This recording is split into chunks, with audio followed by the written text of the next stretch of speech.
in a sense, our work on environmental technologies and innovation in this area could be translated as saying this is a key bridge from where we are now to a sustainable future, which we all desire.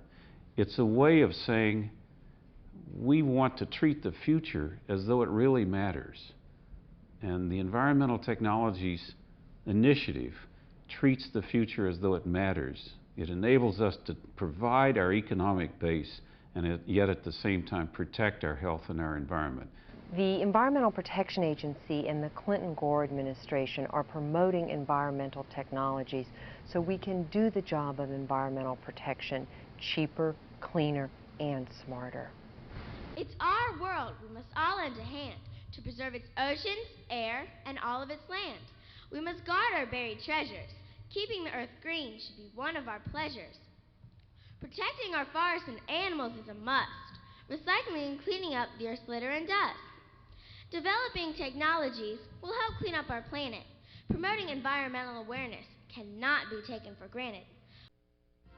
The United States-Asia Environmental Partnership. Economic opportunities and jobs for Americans. Better quality of life and sustainable development for Asians. In Asia, economic growth, urbanization, and industrial expansion are at all-time highs. So is the resulting environmental degradation. USAEP facilitates access to the enormous opportunities for U.S. business to help Asians solve environmental problems. Led by the United States Agency for International Development, USAEP cooperates with 24 U.S. government departments and agencies. With the Commerce Department's U.S. and Foreign Commercial Service, USAEP co-sponsors 9 technology cooperation offices in Asia, like this one in the Philippines. Technology representatives gather information on specific needs for U.S. environmental goods and services.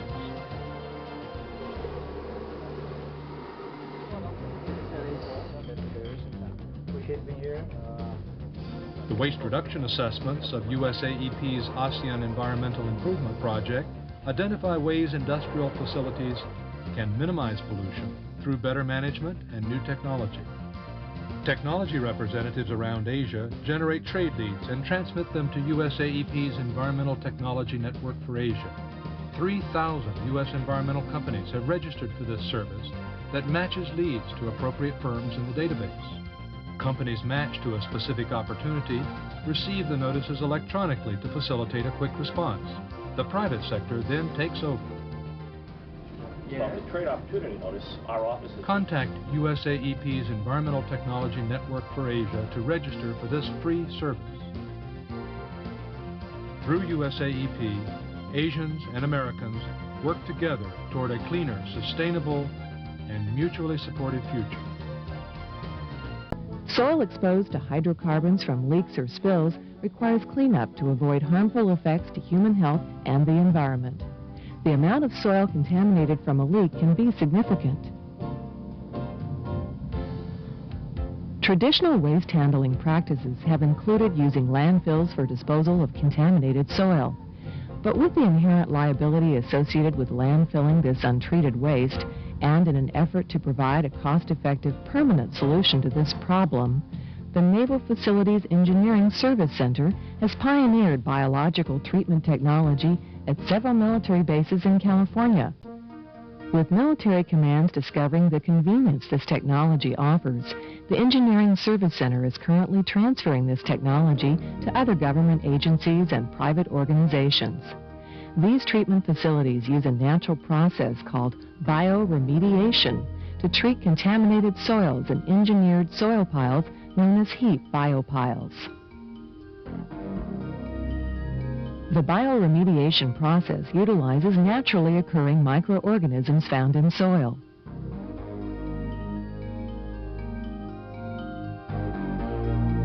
To promote their growth, oxygen is added along with nutrients like nitrogen and phosphorus. As the bacteria proliferate, they use the hydrocarbons as a food source, aerobically degrading them into harmless compounds like carbon dioxide and water. Once the hydrocarbon food source has been consumed, the bacteria population returns to normal levels, leaving uncontaminated soil.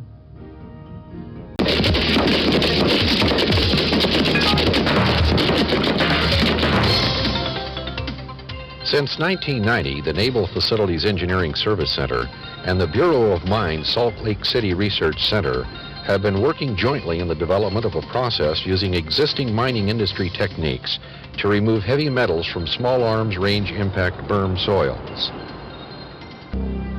The inevitable buildup of bullets in the targeted impact berms at these ranges creates potential source areas for metals contamination. Left unattended, this source of contamination may be dispersed into the environment along various pathways. The lead concentration found in impact berm soils is significantly higher than the federal EPA hazardous waste level of 5 milligrams per liter toxicity characteristic leaching procedure, or TCLP, for lead. Traditional berm maintenance to prevent ricochet problems has consisted of excavation and landfilling, which can be costly now that the soil is considered a hazardous waste. Using this new process, the lead collected can be recycled and the soil returned to the berm for reuse.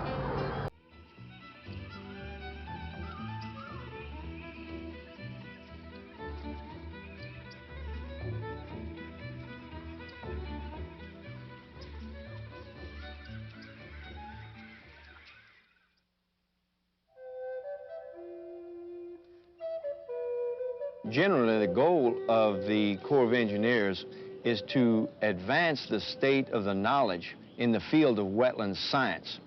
It's very field-oriented and applied, addressing the issues of what is a wetland, how do you determine its boundary, what are the functions and social value that are provided by wetlands. If they're damaged, how do you restore them or how do you protect them?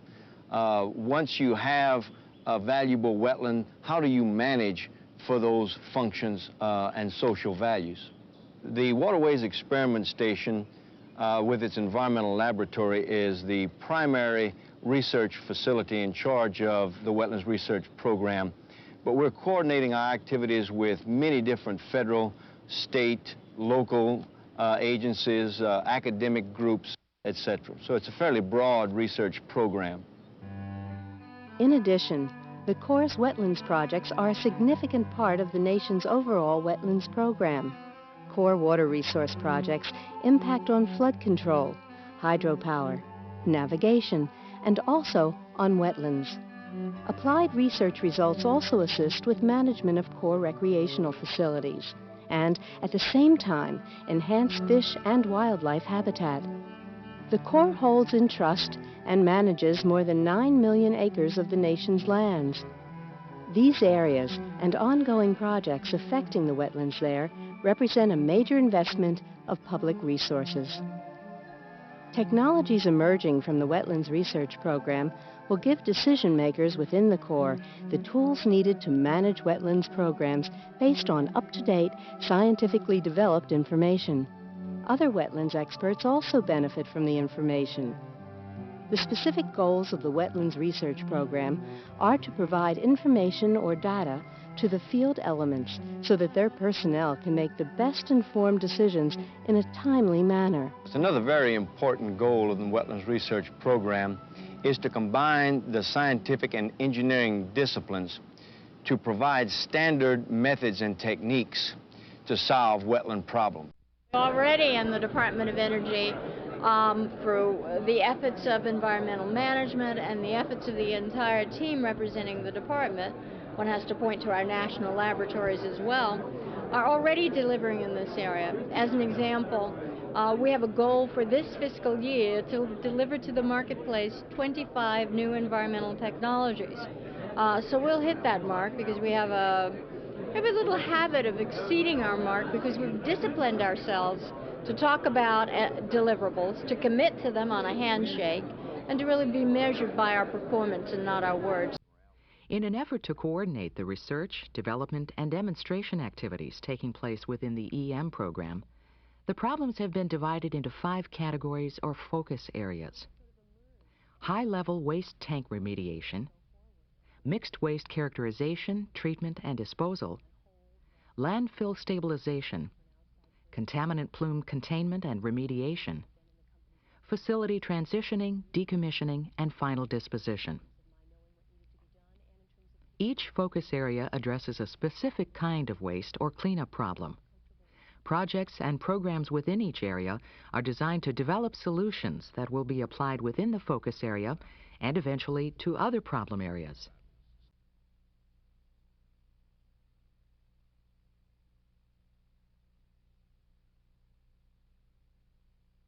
Glass fiber has the answer. For example, if the end of the fiber comes into contact with gasoline, it glows orange. If it touches dangerous solvents, it glows a redder color. It can be modified to react with virtually any chemical compound. And continuously through this filter section up through Teflon tube that's strung through all the rods. When you get to the bottom, you back it up. These ports are exposed, and Portland cement and bentonite grout mix is pumped into the ground.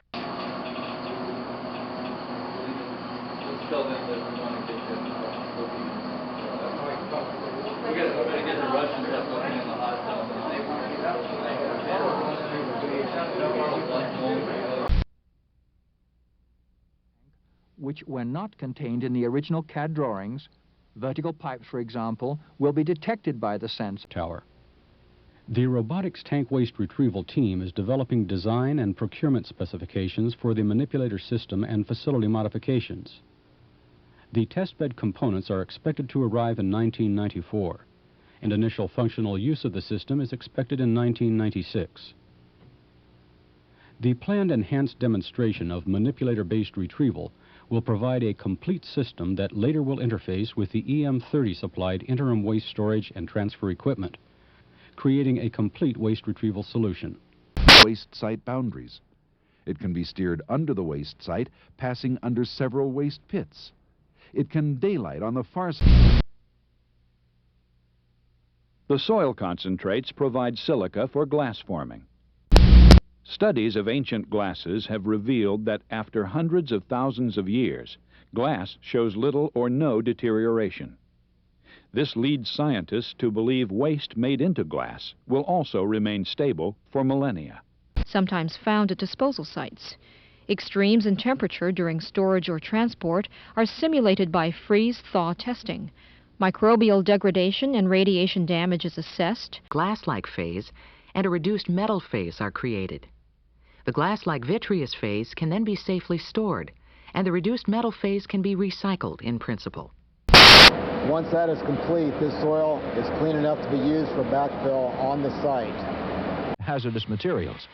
The purpose is to isolate and contain the chemicals so they won't migrate. Along with Hurdle, Core Ceramics has located in Oak Ridge to be close to ORNF. Placed into the loading hopper of the shear baler, where 377 tons of hydraulic force cut and compact the equipment into 60. With several feet of dirt. From the surface, there's little indication of where the waste is buried. Limited records indicate a wide spectrum of wastes were deposited in the landfills, both solids and liquids.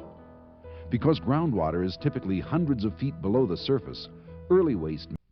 Using a technique that pushes through material, directional drilling does not return drill cuttings. The holes can be used for collecting soil, pore gas, and liquid samples, and for detection of contaminants with downhole sensors.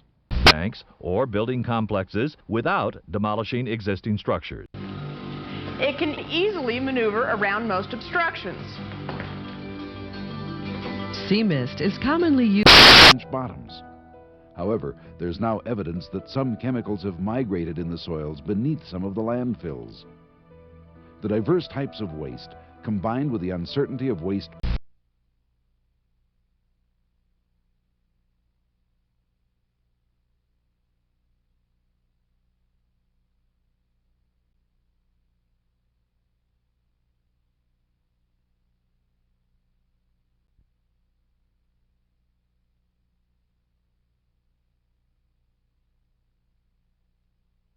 How do you get contaminated groundwater into an air stripper like this?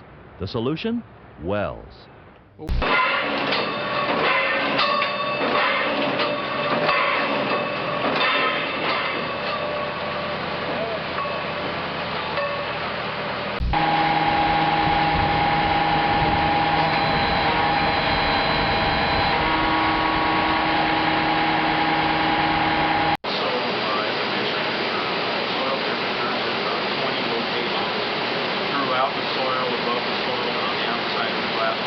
small-scale soil washing unit processes to evaluate their effectiveness. These tests help us to determine the best overall process for removing uranium from phenoled soils. Based on this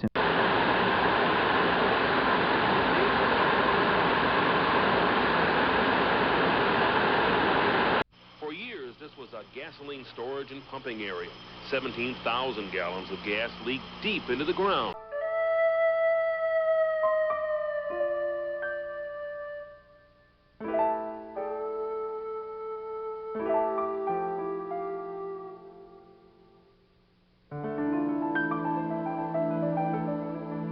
Tomorrow's energy is here today, thanks to government and industry efforts that have advanced renewable energy technologies from the national research laboratories into the marketplace.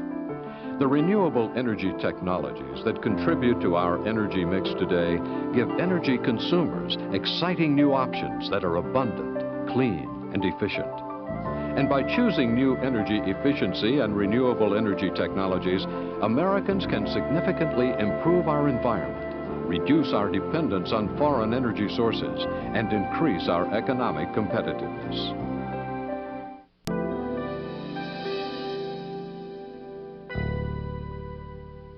This is Altamont Pass in Northern California. And these wind turbines are the winners in the race to make wind power a cost-effective source of electricity for this country. We started out in the early 80s, and we said, come on, all you wind guys, come run this marathon. And we enticed them into it with, in some cases, tax credits, in some cases, special kind of contracts. And we didn't quite know what would work or not work. But we got a bunch of people in the marathon, and they started to run, and someone thought it'd be easy, but it turned out to be hard. And what you see now in the Altamont are the winners of this marathon that have come through it with a technology that can now compete in other marathons because they know how to run this thing. These blades are designed to be insensitive to roughness. Often on the wind turbines, bugs collect on the leading edge of the airfoil, and as the wind blows over the blade, it loses its lift and it drops power output. These blades don't care if there's roughness on the leading edge, and that increases the annual energy capture significantly.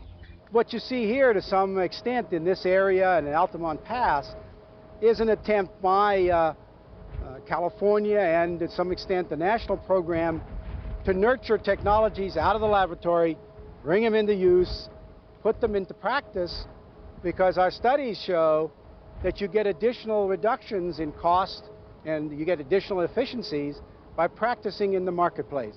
So you need both technology push, which is research, and you need market pull, which is getting these technologies out into use.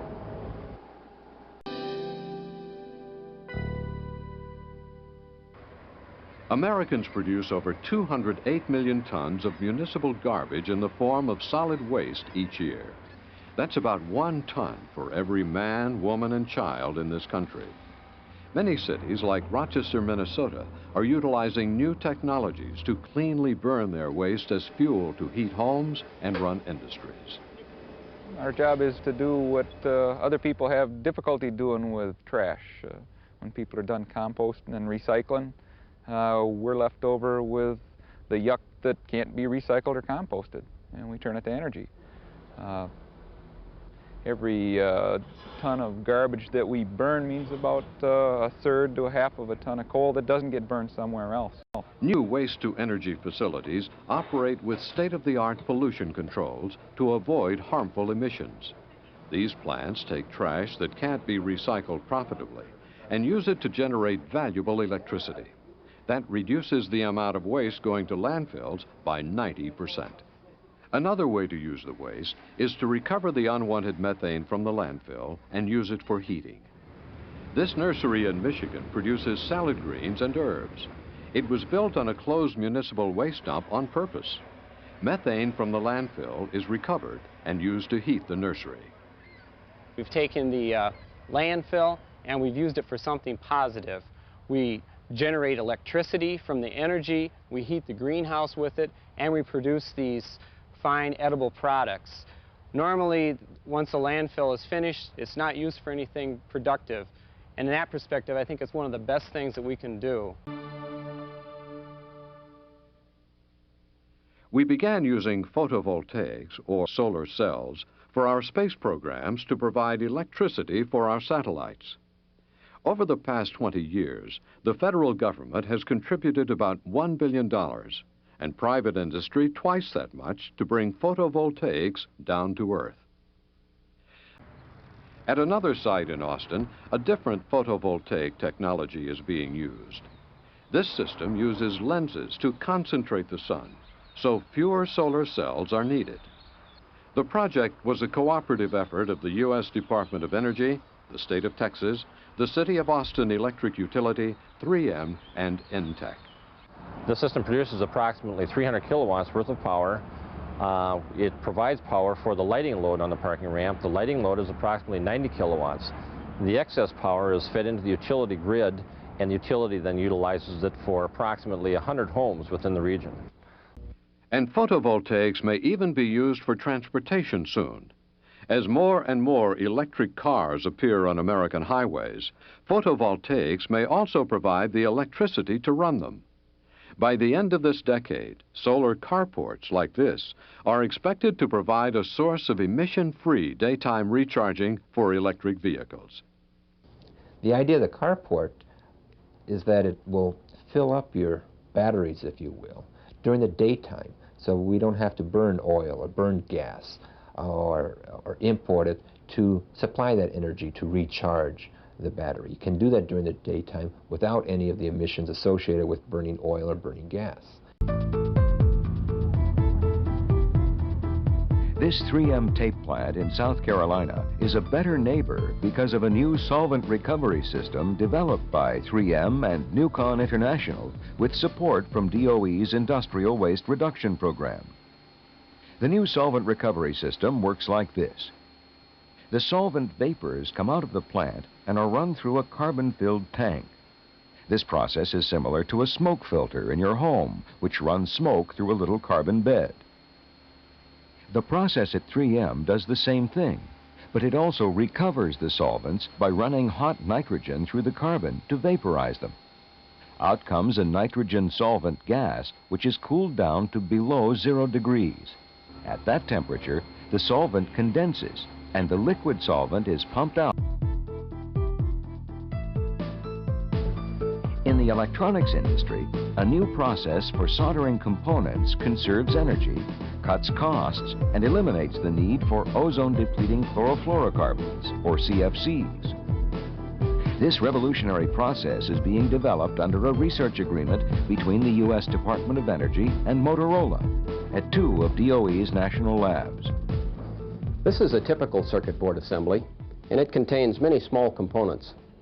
All of these components must be soldered in simultaneously. This is done in a wave solder machine. As the board passes over the wave, solder enters all of the connections and makes them simultaneously. The flux that is used on the circuit board to facilitate the solder joint formation is a corrosive chemical and must be removed. The solvents that are used to remove the flux are those that we are trying to eliminate. As research and development continues, more technologies that save energy and improve air quality will emerge in this decade. New energy-efficient technologies give American companies and consumers the increased power to improve the quality of life for all Americans. By choosing new technologies that have advanced from the research laboratories to the marketplace, we can reduce our dependence on foreign oil, reduce harmful emissions to the environment, improve industrial productivity, cut costs, and provide jobs. Industries of all sizes can improve efficiency in their motors. Electric motors are the largest single load on the U.S. electric system. They consume more than 50% of our nation's electricity. If U.S. manufacturers switched to energy-efficient motors and motor drives, they could save $13 billion a year for the manufacturing sector. Several government industry research and development projects are underway to improve motor efficiency. In the meantime, the Department of Energy and the Bonneville Power Administration have designed Motor Master, a computer program with information about more than 7,000 commercially available motors.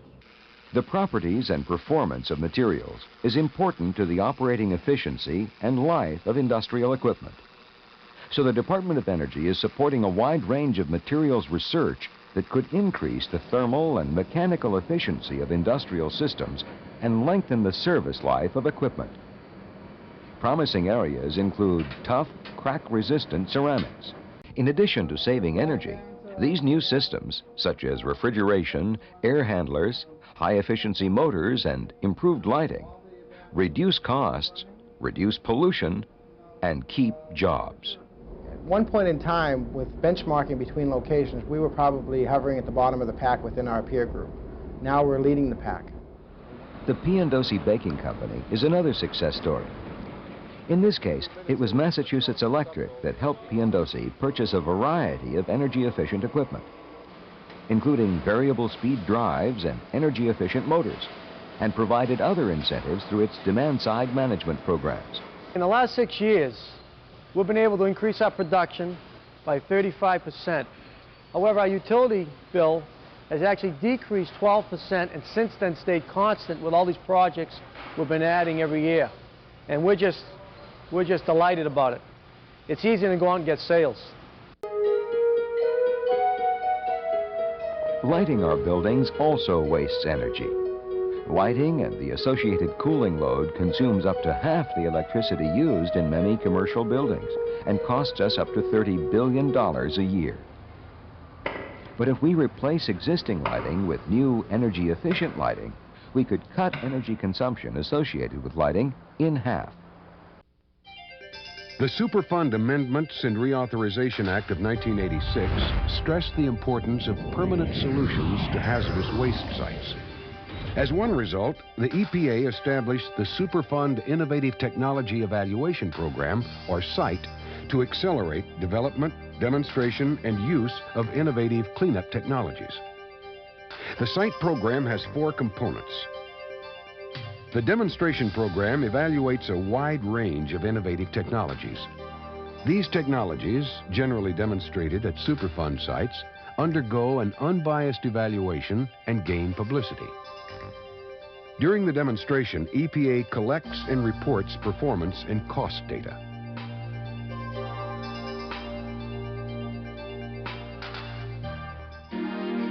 The Emerging Technology Program focuses on conceptually proven but untried technologies.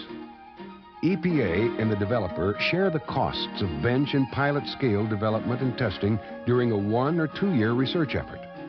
Promising technologies are encouraged to advance to the demonstration program. The Monitoring and Measurement Technologies Program identifies existing technologies that can improve field monitoring and site characterizations. It supports the development and demonstration of new technologies that provide faster, more cost-effective real-time data on contamination and cleanup levels. Finally, it formulates the protocols and standard operating procedures for demonstrated methods and equipment. Technology Transfer publishes an applications analysis report and a technology evaluation report at the conclusion of each demonstration. Research reports on emerging technology projects are also produced. Results and status updates are distributed to the user community, EPA regions, state agencies, remediation contractors, and responsible parties through many media activities. The development of innovative technologies, from initial concept to commercial use, depends on the two-way flow of information between site and the environmental community.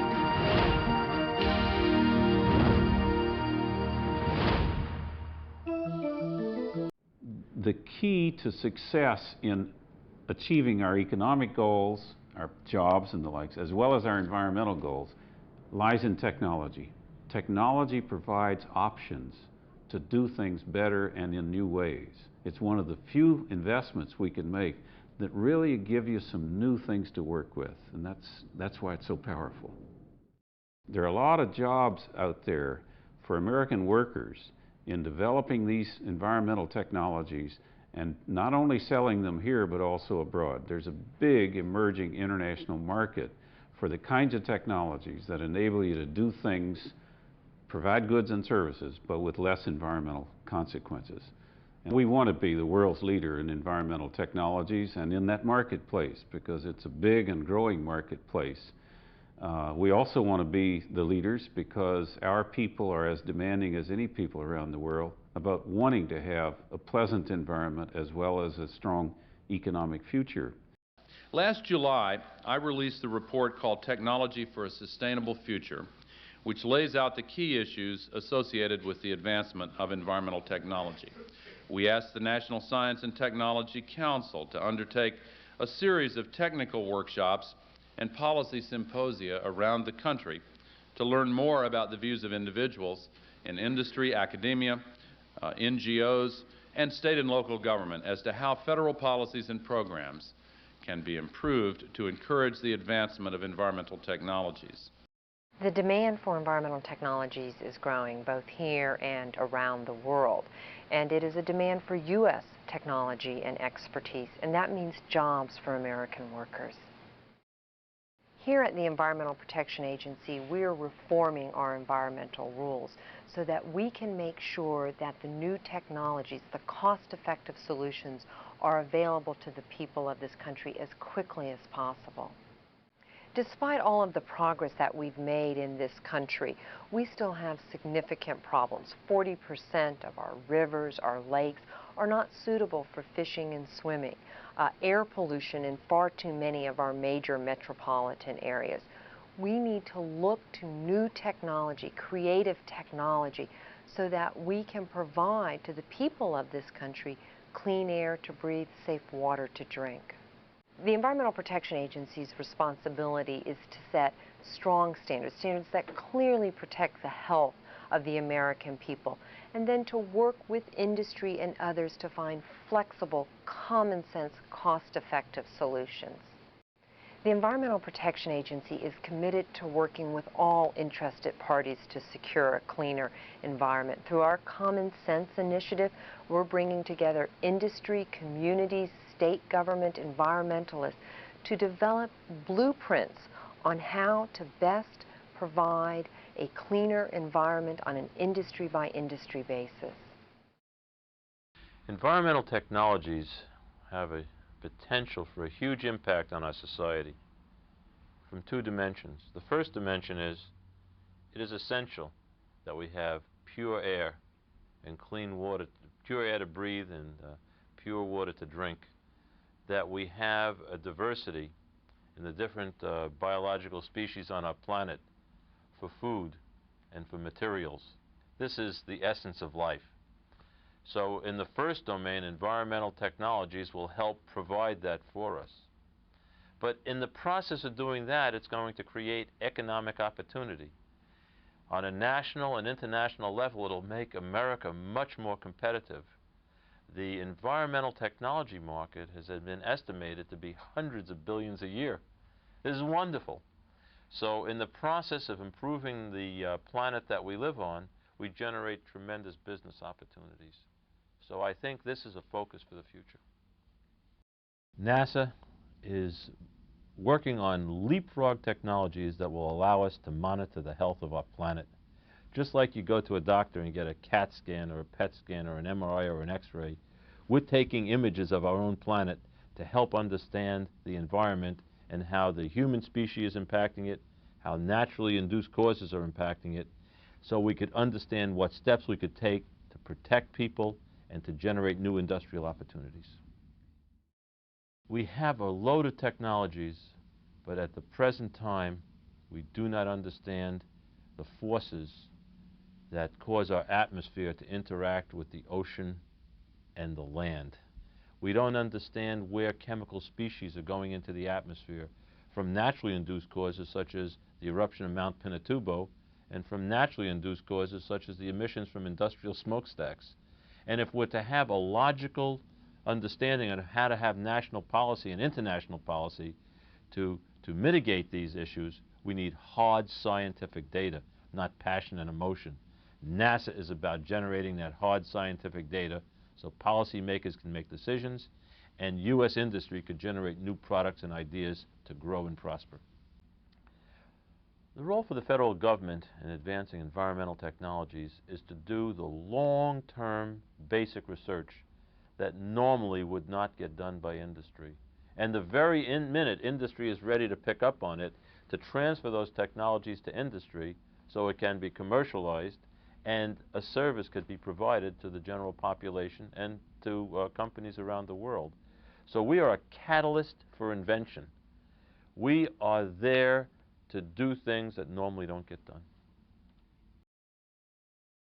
Federal government should openly involve industry and make them part of our long-term plans. So as we develop long-term technologies, instead of waiting 5 and 10 years through a reactive tech transfer process, industry is there with us. And industry could help tell us when it's time for the government to back out. It's also important to work with industry to understand where we have regulations that are hampering their ability to be much more effective in bringing environmental technologies to market in a much faster pace. Well, the most significant opportunity is to achieve a thriving economy and a healthy environment. It's been said that environmental protection is now an economic necessity, and that means that the nation that does it best will prosper most. Domestically, we can create economic growth by gaining clean technology markets and shifting investments to emphasize new plants and equipment over those that consume too many resources. Globally, sustainable technologies can help emerging economies avoid the kinds of environmental harm that are often equated with development. Our strategic planning focuses on research and education as joint investments and as an integral, inseparable part of our mission. Let me give you an example of work the National Science Foundation supports that advances technology. The Plastics Recycling Research Center at Rutgers University developed new technologies and a pilot plant for the recovery of plastics from soda bottles. Using these technologies, a new recycling plant recently opened that processes 40 million pounds of bottles annually and has 80 full-time employees. This plant is one of the largest such recycling facilities in the U.S. Well, there are dozens of environmental challenges like water and air pollution, ozone depletion, and biodiversity loss. We need to shift from simply fixing environmental problems to avoiding them in the first place. We need to be supporting research that helps us keep today's environmental issues from becoming tomorrow's environmental crises. Well, federally funded research should have identifiable economic and social benefits, but it must also represent excellence in science and engineering. At the National Science Foundation, we are constantly seeking to enhance the societal return on investments in research. The federal government also has a clear role in education. As an example, NSF's engineering education coalitions emphasize how engineers need to factor social, environmental, market, and strategic considerations into their approaches. Environmental sustainability principles provide an excellent framework for guiding creative educational activities. From the National Science Foundation standpoint, we need a better understanding of the process of scientific discovery. We need an appreciation for how it relies on the diffusion of knowledge and an awareness of how both of these are related to technological innovation.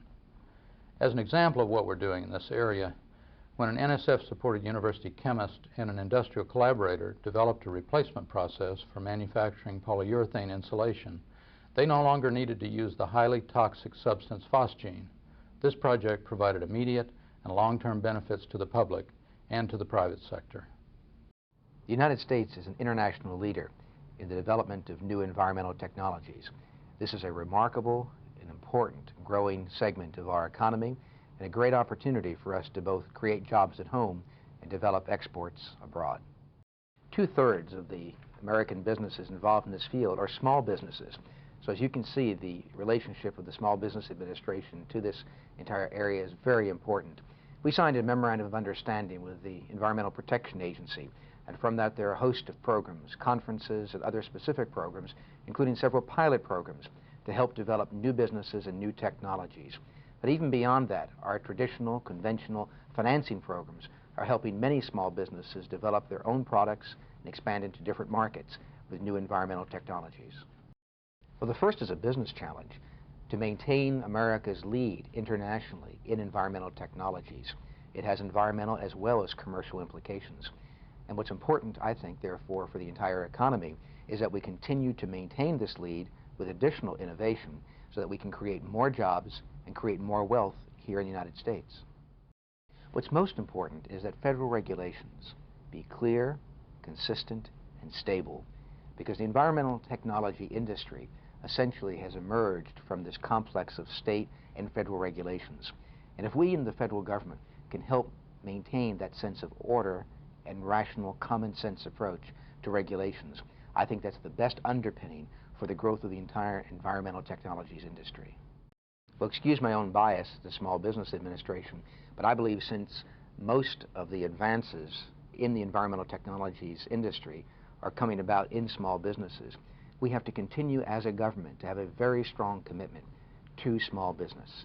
This means in the variety of financing programs that the SBA does, but especially in the advocacy to make sure that through regulations promulgated by our brother and sister agencies, there is a sense of consistency, a sense of stability that enables this industry to grow, but also recognizing that it's just good business for America to continue to have the lead in the environmental technology industry.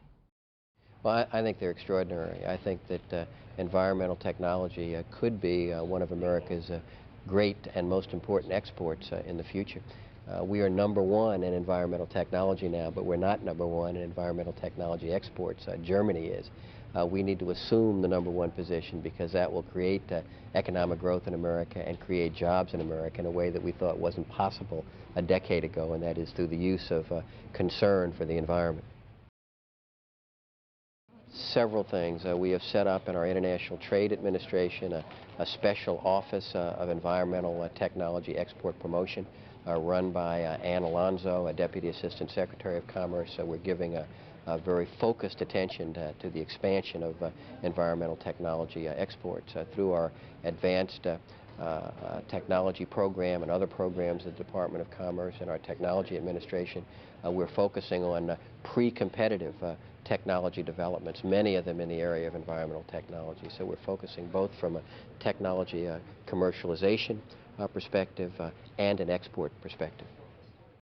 Well, the whole issue of sustainable development is a crucial issue to our economic future.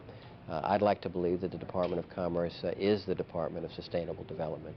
It is the confluence of our export promotion strategy, which is to create economic growth, and our programs run through our National Oceanic and Atmospheric Administration, which are concerned about the environment. So we have to deal with those issues every single day and overcome some of the impediments to bringing those various issues together with a common sense of purpose. We do that and do it successfully in a way that I think is going to be crucial to the future of our country. Oh, it's a key role. It seems to me the kind of focus that the Clinton administration has given to that subject, the kind of focus led on many occasions by Vice President Gore, elevates environmental issues, elevates environmental technology to a level within the administration that gives the federal government significant prominence in assuring not only our role in environmental stewardship, but our role in making sure that the rest of the people of the planet can benefit by the environmental technology innovations which we create. I think we have to form a real partnership, a real public-private partnership. Obviously, it is the private sector that plays the principal role in developing technology and in commercializing technology and exporting technology. But we in government can be better and more effective partners in that process. It's just the kind of partnership that the Clinton administration is trying to forge, just the kind of partnership that the Department of Commerce is committed to. For the Department of Defense, our major opportunities are to get technologies that give us better, faster, and cheaper results for our defense-unique problems in the areas of cleanup, compliance, conservation, and pollution prevention. Department of Defense has 4 efforts in that area. First, we have the Environmental Security Technology Certification Program, a new program designed to demonstrate and validate innovative environmental technologies in cleanup, compliance, and pollution prevention. Secondly, we are using our military bases as test sites, national test sites, if you will, where both the private sector and the federal government can come to test new innovative technologies. Thirdly, we're using cooperative research and development agreements, also known as CRADAs, to partner with private industry to come and participate with us in developing environmental technologies. And fourth, we are supporting the Interagency Environmental Technology Office, called IETO, where we will work with our other federal agency partners to pool our information and other sources to provide a network throughout the federal government to private industry as a one-stop shop for information on environmental technology. The main challenges are can the technologies actually perform as they promise? And to do that, we must overcome what has been called the valley of death in environmental technologies, where we have good work in laboratories, be they government or private laboratories, but we have trouble getting them over the stage where they actually are demonstrated and put into use and approved by regulators. That's why demonstration and validation is so important. The challenge over the next decade or so is to institutionalize a process whereby we collect the performance and cost data needed to validate innovative technologies and then rapidly get them into commercial use. The appropriate role for the federal government in advancing environmental technologies is to serve as a catalyst. The government need not be the primary developer of such technologies. It should stimulate and rely heavily on the private sector as our greatest source of supply. What it should do is help to disseminate information through avenues like IEDO, and it should help to ensure that technologies can actually be put to use, for example, at federal facilities like the Department of Defense, which are large users of environmental technologies, because we have a very large environmental program with many contaminated sites and many industrial facilities throughout the United States. The government should interact in a cooperative manner. It should take the best of what is coming out of the private sector and rapidly put it into use and deployment to address our own problems. And it should, as I said, serve as a catalyst to bring information sources together and to disseminate information. There are enormous environmental technology opportunities, both here as well as overseas. We estimate that the market is currently, in 1995, somewhere between $200 and $300 billion worldwide, and the estimates are that that should double, if not triple, during coming years. 3/4 of that growth, at least, is going to be in developing countries. So there are huge opportunities for American business and for American NGOs and for American individuals who care about improved environmental practices in the developing countries. USAID has a number of environmental technology projects and programs. We are training thousands of professionals in the developing countries in sound environmental practices, in alternative energy programs. We are developing new information technologies such as the GLEAN project, which connects Philippine companies and NGOs to American companies and NGOs, and we're very excited about this. We believe that the new technology that we're using can be replicated in many, many other countries to advance the interests of both the U.S. government as well as U.S. companies. We're also providing financing to companies interested in developing and marketing new environmental technologies. We're acting together, we're working together with developing countries, and we're working together with American companies in a variety of really exciting ways. And I have to mention just a couple, if I may. We're developing ultraviolet pure water systems in some countries, and we're developing green automobiles in other countries. And the possibilities are just endless for the way we can help American companies develop and expand and apply their new environmental technologies. Certainly, greenhouse gas emissions are a major challenge for the United States and for developing countries. As an example, greenhouse gas emissions increased in the developed countries during the last generation by about 30%, but they increased in the developing countries by around 80 to 90%. So clearly there is a major threat to global warming coming from the developing countries, and that threat is growing.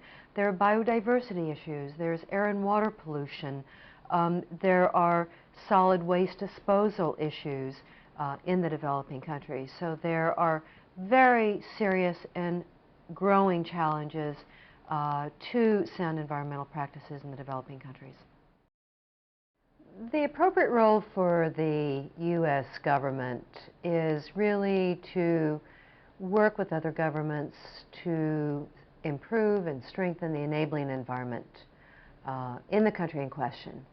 Then it's really up to the private sector to come in, compete, do its own thing.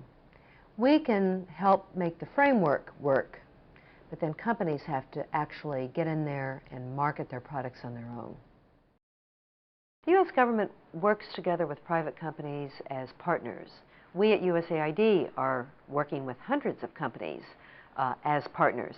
We're working in Russia and Mexico on energy projects in urban areas.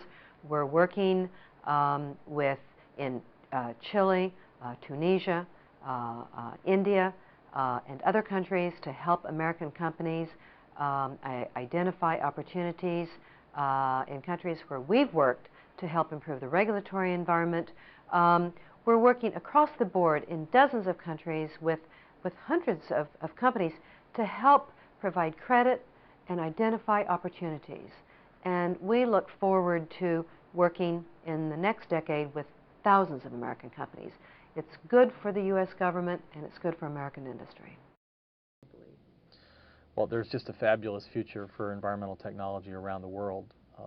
Domestically, we really have the opportunity not only to solve a lot of the major waste management problems that occurred in the Department of Energy and in industrial America, so typified by the toxic dumps that one sees all over, and we have the opportunity to deal with that. But we also have a marvelous opportunity to move into pollution prevention. Fortunately, here in the U.S., we've solved a lot of our first-order environmental problems. Now we have the capability to move into preventing these problems from happening again in the future. Internationally, we have spectacular opportunities to help third-world countries, as well as countries coming out of socialism and communism, to leapfrog over where they are now to make major progress against issues like water pollution, air pollution, basic fundamental issues to improve their lifestyles. Well, we're doing several things. First of all, the department's putting together, with the help of several other agencies, a government-wide strategy on environmental technology so that we'll know where all the problems and opportunities are. Secondly, our energy efficiency programs in DOE are involved in a major way in trying to partner with the automotive industry to develop a clean car technology, the car of the future, that doesn't have to rely upon fossil fuels as much as we currently do. Third, we fund a major technology development program out of the environmental management program to try to bring to the marketplace new environmental waste management technologies to deal with the big problems that we have. And then finally, the national laboratories, which as part of their relationship with the Department of Energy are funding hundreds of millions of dollars in new environmental technology. And I think the key to all this is to make sure that we all work together to achieve our ends. Oh, I think the major environmental challenge that we really have in the United States is to make progress against what I would call some of the second wave of environmental problems. As indicated earlier, we've been very fortunate in being able to deal with first-order problems and make a lot of our rivers and streams swimmable and drinkable again. But I think we're really at the point where we're going to have to demonstrate to the American people that environmental protection and economic development really can go hand in hand. I think there are a lot of people who still believe that somehow first-class environmental protection means that we're going to have to cut back on our economic productivity. I think we need to use environmental technology as a way to cut across both of those, as a way to demonstrate that we can have better environmental protection and stimulate our economy through new businesses at the same time. Well, I think there are several roles for government. First of all, government needs to be a catalyst for action in those areas where the private market would not by itself bring things to the marketplace. For example, in the fundamental and basic research area, we really need to do a lot of the groundwork so that industry can pick it up. Secondly, in those places where technology has already been developed but it isn't being used, the government needs to reach out and drag these technologies across what's been called in the past the valley of death, and really create the ability to get these technologies to the marketplace. With respect to environmental technology internationally, I think the government can play a very important role by being in the vanguard in front of industrial companies and working with foreign governments to permit our country's technology, our country's companies to get into other international markets. Well, I think in some areas the government needs to just get out of the way. We need to reduce the amount of bureaucracy and red tape that we impose on companies' ability to do business. And we need to understand that in many respects what companies need is the freedom of action to actually make the kind of investments that they need to make. But once one gets beyond that and you actually have a technology, I think that in many cases the government needs to partner with small and medium-sized companies to help them get their technologies to the marketplace. And finally, of course, the government has a gigantic pollution liability of its own, and we need to use many more companies and bring many more companies in to actually let them work on our own problems, thus stimulating the marketplace in these areas. I think there are a whole series of very pressing problems ranging all the way from climate change to clean automobiles and transportation to sewage treatment, soils. There are a whole series of issues in which the American industry has developed some extraordinarily innovative technologies. And what we have to do now is to merge the two, merge our technology and capability with the problems. It's a great opportunity for future generations and a great opportunity for American business today.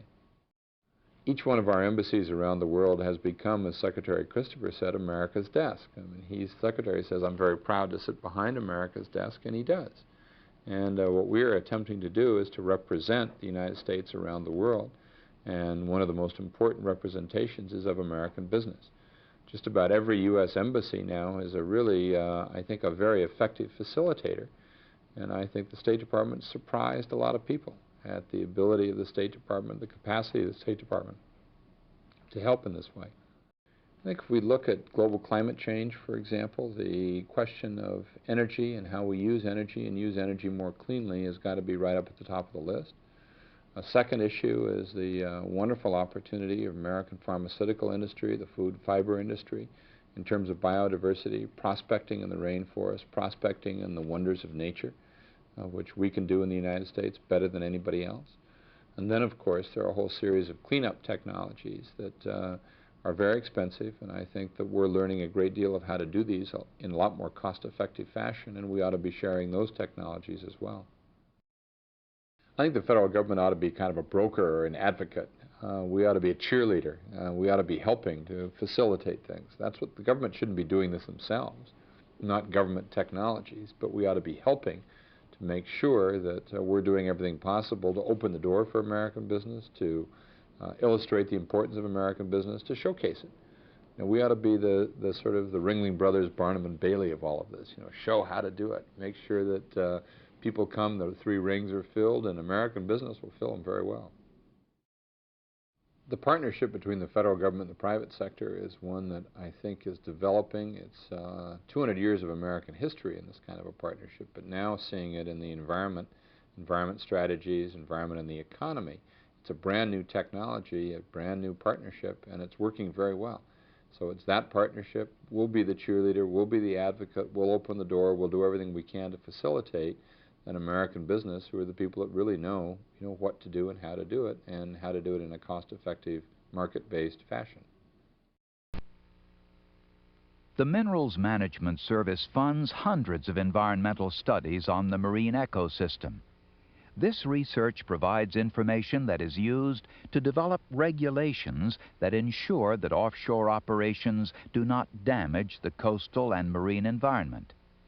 Decisions about whether or not to allow drilling are made only after environmental impact studies have been completed and MMS has received extensive comments from the public. The MMS even has a scientific dive program where divers conduct a variety of scientific research around and under offshore platforms. Before drilling and production platforms can be erected offshore, They are repeatedly inspected to ensure their ability to conduct clean, safe operations. Platform crews are tested to make sure they are prepared to prevent or clean up any spills. MMS conducts regular and surprise inspections and requires worker training programs to ensure clean offshore operations and worker safety. Prevention is the key approach used by MMS. Contrary to popular belief, these rigs enhance the marine habitat. Fish and other marine mammals thrive around the natural habitat created by offshore platforms. Using software written by the Space Dynamics Laboratory at Utah State University, satellite views of the state gathered in the summer of 1988 and 89, and geographic information, topography, elevation, slope, aspect, ownership of land, climate, vegetation, geology, soils, and other variables, all about Utah. It is possible to take a totally new look at many ecological issues. In this flyby over the state, we can see the juxtaposition of mountains, plains, lakes, streams, river gorges and forest cover, grasslands, sagebrush, and many other important ingredients in defining habitat for wildlife and natural resources for people. We can change scale and change focus by pausing in our flyby to look more closely at river gorges in remote areas such as this area of eastern Utah. Scientists can gather information and enter pictures, notes, or data sets into a system that is driven by the power of high-speed, large-capacity computers. We can examine the variables interacting at each and every location. This powerful tool gives us a new way of looking at items of interest and gives us the detail we need, so that satellite technology and geographic information systems can feed our growing need for environmental data. San Diego Bay is an ideal candidate for a contaminant transport modeling program. The Navy has extensive operations and installations throughout the bay. Therefore, a comprehensive predictive model would be highly useful. From a hydrodynamic modeling standpoint, San Diego Bay is a relatively simple embayment due to insignificant inputs from rivers and mild currents which generate little sediment transport.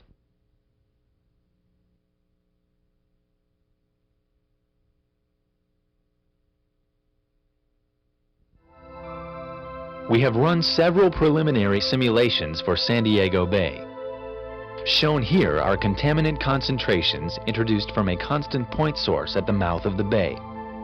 The results are transport predictions generated from input tidal conditions at a specified date. Red is high concentration, while white corresponds to low values. Although the model has not been rigorously verified for San Diego Bay, it has been applied elsewhere and met with good success in more complex environments such as the San Francisco Bay and Venice Bay in Italy.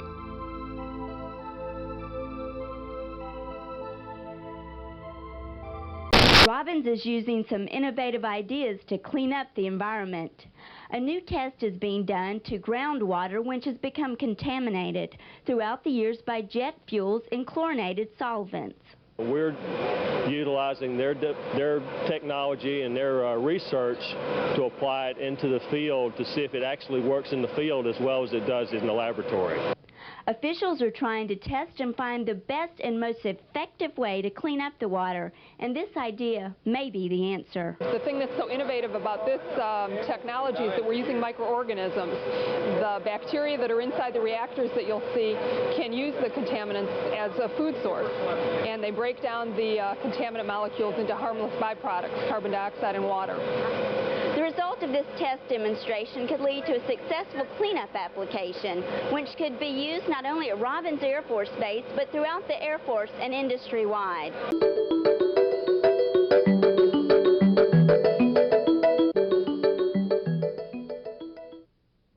If farmers had detailed information about every foot of their crop fields, they could fertilize, irrigate, or treat pests and diseases with site-specific accuracy, using chemicals only where and when they were needed. There'd be less chemical waste and less chance of chemicals ending up in water supplies. That's the idea behind a new farming system being developed by scientists with the U.S. Department of Agriculture and others. They call it precision farming. Using an array of high-tech tools, farmers can save money and protect the environment by farming with greater precision than ever before. Galen Hart with the Agricultural Research Service in Beltsville, Maryland says the idea is simple. To identify problems as they are occurring during the growing season and allowing the farmer or producer to adjust his method of operation literally as things are occurring during the growing season. Precision farming combines several new technologies. Global Positioning System, or GPS, is a constellation of satellites that allow producers to chart or track exactly where they are in a field using portable satellite receivers. Remote sensing gives farmers aerial pictures of their fields taken through special lenses and filters that expose soil and crop problems. Geographic Information Systems, or GIS computer technology, creates multi-layered field maps that highlight variations in soil fertility over time. And Variable Rate Technology, or VRT, uses computer-controlled application machines to treat specific areas of fields with precise amounts of inputs. Integrating these technologies into an affordable, farmer-friendly system is the challenge for researchers and precision farming pioneers like Missouri's Bill Holmes. Anytime you can increase efficiency, you increase your chance for survival. And that's what this is all about, increasing efficiency, utilization of our inputs. Forestry research is important for the effective and efficient management of our forest resources. We must understand how to grow high-quality timber trees in a rapid manner, how to maintain clean water from forested watersheds, how to improve conditions for rare plants and animals, how to provide a growing population with adequate forest-related recreational opportunities, to name only a few needs. Because of the diverse nature of our nation's forests and the many research needs, the U.S. Forest Service is the largest single forestry research organization in the country. Other forestry research is conducted at various colleges and universities and private forest product companies.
There is a delicate balance between promoting growth and preserving the environment.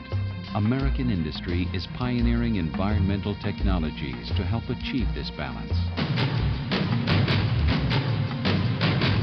As the world grows more prosperous, demand for these technologies is increasingly global. The United States Agency for International Development makes investments in new markets and generates economic opportunities worldwide, serving our national interests, creating jobs here at home, and a cleaner world.